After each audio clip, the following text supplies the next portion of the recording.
Chapter 1. Last Will and Testament. Hello, boys. Mr. Numeroff looked strained and tired as he reached out to take Nicholas and Michael's hands in turn. He held each for a few beats, staring into the young men's identical green eyes in that meaningful but almost uncomfortable way people tend to do when offering condolences to people who have suddenly lost their parent. The twins shook the attorney's hand without saying anything.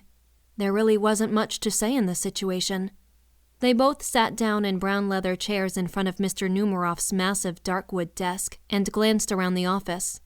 It looked like something directly out of a law textbook, right down to the rows of law books on floor-to-ceiling bookshelves, and the inexplicable globe that sat on a small table by the window, serving absolutely no purpose in the greater scheme of the office.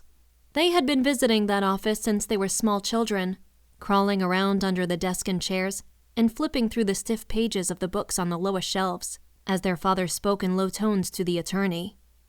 Neither had ever known why they had such frequent visits to the lawyer's office, and as they got older, they began to find it strange that their father spent so much time in these muffled, intense conversations with the aging attorney.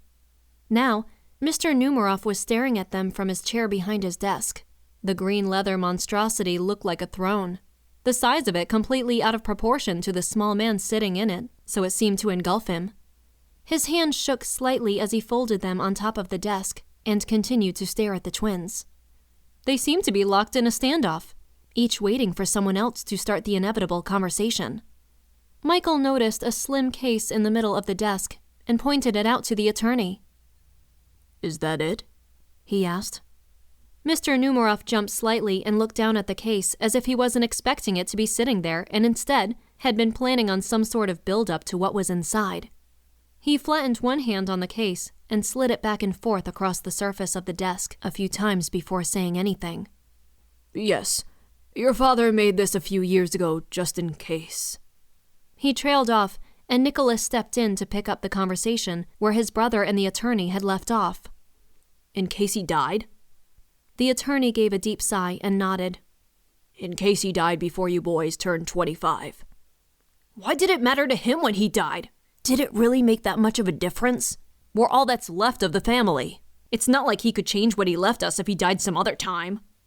Michael was shocked at the anger behind his twin's words and slid his eyes over to look at him. Nicholas was shifting in his chair, either trying to get comfortable or fighting to force emotions back down where he could control them more easily. One of his hands gripped the arm of the chair so hard, his knuckles were whitened and the leather had deep indentations. "Actually, it did matter," Mr. Numeroff said, sounding a little stronger now that there was more direction in the conversation. "Your father planned this out very carefully, depending on how old you were when he died, because of what he needed to tell you." "I don't understand," Michael said, before Nicholas could speak again. "What did he need to tell us that he couldn't say in person, but had to put on some message for after he died?" "How much do you know about your family history?" the attorney asked, running his finger along the edge of the case on the desk.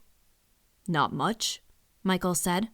"Dad wasn't exactly good at sharing that kind of information with us," Nicholas added.